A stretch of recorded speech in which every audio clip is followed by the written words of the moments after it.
Hello guys, welcome back to our YouTube channel को किसी ने सब्सक्राइब नहीं किया तो सब्सक्राइब कर दे, लाइक कर दे, शेयर कर दे, कमेंट कर दे। मैं हूं आशिम। आज इस वीडियो में हम रिएक्शन करने जा रहे हैं, वो है लाल टोपी बोला अखंड भारत बनेगा। लाल टोपी कौन है, कौन बोला कि अखंड भारत बनेगा, देख लेते हैं। Let's start. दूसरी तरफ हम ये देखते हैं कि हमारे बॉर्डर्स पर मोदी जो है वो फॉल्स फ्लैग ऑपरेशंस की बात कर रहा है। हमारी फ़ौज इस काम के लिए तैयार है। हमारे सियासतदान तो नहीं सुन रहा है, ना हमारे लोगों को हमारा मीडिया ये बात बता रहा है, लेकिन भारत अपनी तैयारी करके बैठा हुआ है कि वो किसी न किसी तरह पाकिस्तान के ख़िलाफ़ कार्रवाई करे। अगर ये सिनेरियो हो जाता है, आप क्या देखते हैं, क्या होगा? मैं साफ समय आपसे बहुत सख्त बात करूंगा और साफ बात करूंगा। मुझे लाहौर, सियालकोट और मुजफ्फराबाद हाथ से, गिलगित बल्तिस्तान हाथ से जाता हुआ नजर आता। अगर यही क्राइसिस रहा तो, अगर इदारों को इसी तरह मफलूज किया रहा है, इसी तरह इन्होंने सड़कें, इदारे, रास्ते बंद करके रखे। आप कल परसों की बात है, पाकिस्तान आर्मी पूरी रेड अलर्ट पे चली गई बिकॉज आपके पास इंटेलिजेंस थी कि इंडिया हमला करने के लिए आ रहा है आपके पास। वो भी टेस्ट कर रहे हैं आपके डिफेंसेस को, आपके रिस्पॉन्सेस को, आपके रिएक्शंस को। वो देख रहे हैं कि आप थोड़ा थोड़ा वो आते हैं, देखते हैं रिएक्शन, आपका रिस्पॉन्स कहाँ कहाँ पे। उन्होंने आना है, इनएविटेबल है, उसको आप रोक नहीं सकते। और हमें 1971 की वॉर भी याद, जब हमारे अंदर के गद्दारों की वजह से मुल्क गया था। इस दिसंबर की तारीख को याद रखिएगा। इस महीने की जो सबक हमें तारीख देती है कि जब तक अगर अंदर के गद्दारों को वक्त पे नहीं मारोगे तो फिर सकूत ढाका जैसे सानहे होंगे।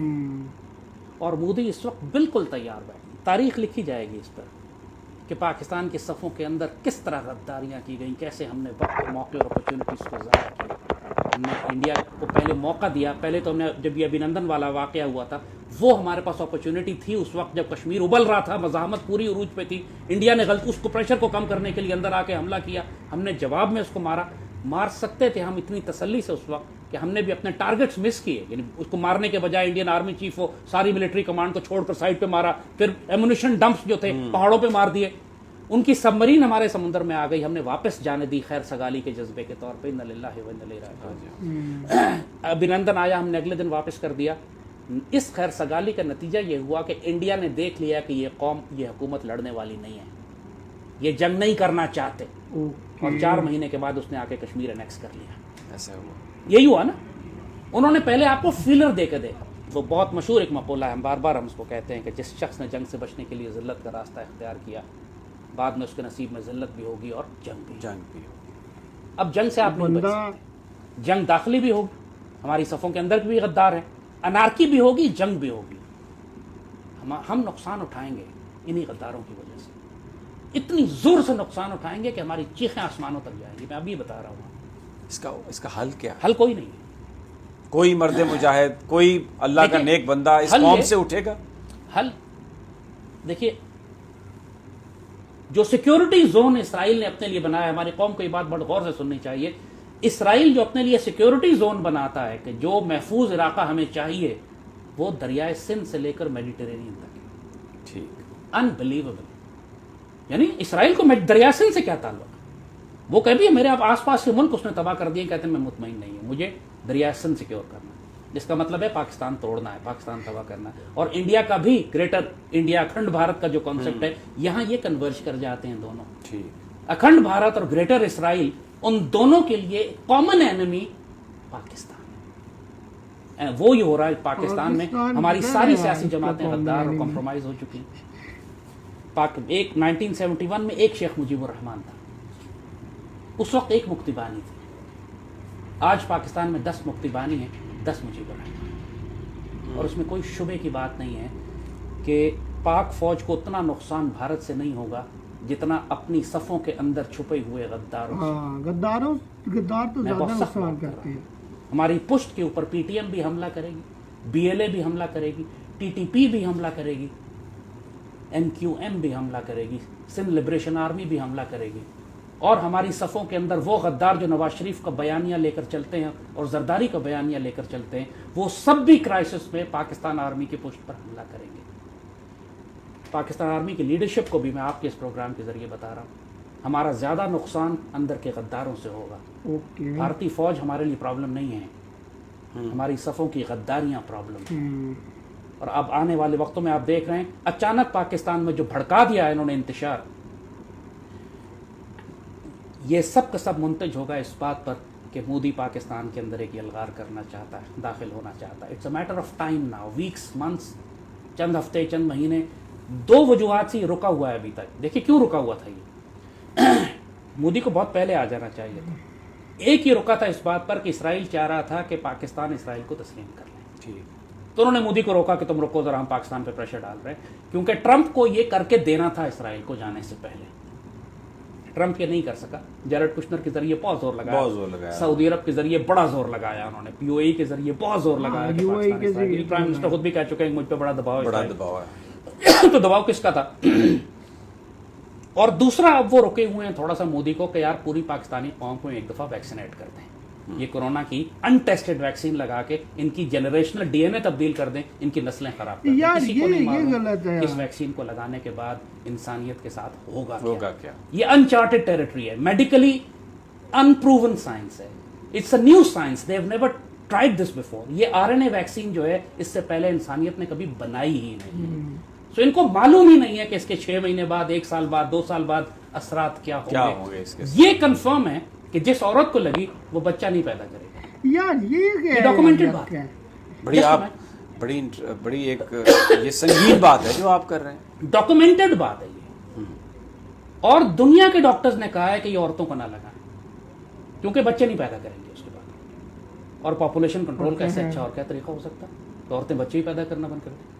बड़ा ये एक इम्पॉर्टेंट बात है कि आज तक नहीं हुआ था. अब सऊदी जो वज़ीर दिफा हैं वो भारत के आर्मी चीफ को ग्रीट कर रहे हैं. वहाँ पर राहिल शरीफ साहब भी साथ साथ नज़र आ रहे हैं. ये किस तरफ जा रहे हैं सारे मामला? समय यही मैंने कहा ना कि दुनिया में अब जो कुछ होने जा रहा है वो उससे पहले कभी नहीं हुआ होगा. तो वो जो पिछली दुनिया में लोग बसते हैं पुराने माइंडसेट के साथ, उनको हर कदम पे शॉक्स लगेंगे. इस वक्त आपको ऐसी लीडरशिप चाहिए कि जो निगाह बुलंद, सुखन दलनवाज, जहाँ पर सोज एग्रेसिव हो, इतनी एग्रेसिव. आप देखेंगे दुनिया में एग्रेसिव लीडरशिप का टाइम है, चाहे मोदी हो, चाहे अर्दोगान हो, चाहे पुतिन हो, चाहे चाइनीज ही हो, चाहे दूसरे. तो अनफॉर्चुनेटली हम ग्रेटेस्ट अपॉर्चुनिटीज लूज कर रहे हैं. पाकिस्तान ने मिडल ईस्ट अपने हाथ से लूज कर दिया है. खासतौर पे जो गल्फ की बात अगर आप करते हैं, इंडिया रिप्लेस कर चुका है उनको वहाँ पे. उसकी बड़ी वजह एक ये भी है कि जो सऊदी शहजादा इस वक्त सऊदी अरब में हुक्मरानी कर रहा है, और यूएई के अंदर जो उनका मोहम्मद बिन ज़ायद जो MBZ जिसे कहा जाता है, एक MBS है, ये दोनों नौजवान शहजादे हैं जो पुरानी अपनी जो बड़े आबाओ अजदाद थे उनके स्टेटस को तोड़ दिया, उससे हट गए. खुद रॉयल फैमिली के अंदर इन्होंने तबाही मचा के रख दी. अपने शहजादों को गिरफ्तार किया हुआ है, सक्सेशन की लड़ाइयाँ चल रही हैं. आपने देखा बहुत सारे फसादात हैं, सिविल वॉर्स और कूच की बातें अंदर होती रही हैं पिछले दिनों, और हुए भी हैं. बहुत से लोग इनके प्रेसिडेंशियल आसपास के लोगों के कत्ल हुए हैं. एक सख्त फसाद है. ये 35 साल का जो शहजादा है सऊदी अरब का, ये मुकम्मल तौर पर इसराइली कैंप में जा चुका है. यानी आप ये समझिए कि रियाद तल अवीव बन चुका है. मैं साफ बात कर रहा हूँ. और उसकी वजह से जो इंडो इसराइली नेक्सस है, स्ट्रेट अवे उन्होंने इसराइल इंडिया को एक्सेस दी है रियाद के अंदर कि आप आएँ रिप्लेस करें. पाकिस्तान जो सऊदी अरब की सिक्योरिटी है वो इंडिया ऑफर कर रहा है उनको कि हम आपको देते हैं. आपको लगता है कि सऊदी अरब ये इसको एक्सेप्ट कर सकता है? आज क्या अरब दुनिया हमारे हाथ से जा चुकी है. तुर्की हाथ बढ़ाना चाहता है, हम उसकी तरफ दोस्ती का हाथ नहीं बढ़ा रहे. तो क्यों नहीं बढ़ा रहे? अजरबैजान के परेड में we should have been there. Iran कुछ पता ही नहीं हमें कहाँ जा रहा है, किस तरफ जा रहा है. वो तो चाइना ने थोड़ी डांट डपट ईरान को की है तो थोड़ा सॉफ्ट हुआ है, वरना हम ईरान को काबू नहीं कर सके.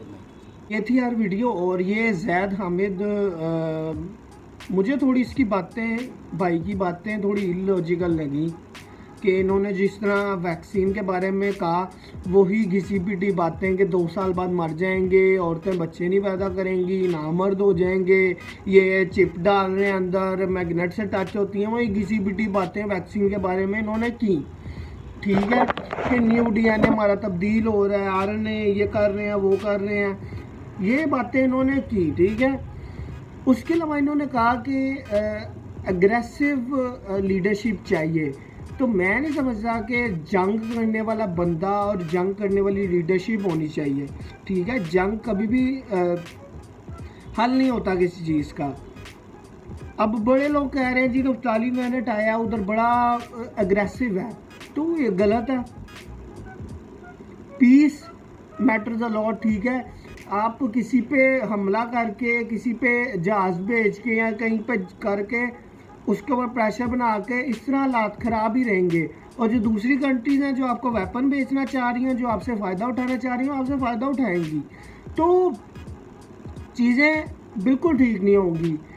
इमरान खान ने गुडविल के लिए भेजा, वो ने उनकी सबमरीन आई, वो भी पाकिस्तान ने देखी अपने रडार से, वो भी वापस भेज दी। अभिनंदन को भी वापस भेज दिया गुडविल के लिए। अगर एग्रेसिव होता, वो कहते हैं क्यों भेजा है, वो मसले हो जाते हैं, मसले हो जाते हैं कि पाकिस्तान इधर से भेज देता है, पाकिस्तान जवाब में कुछ कर देता, यहाँ अभिनंदन को छोड़ते ही ना, बड़ा मसला हो जाना था।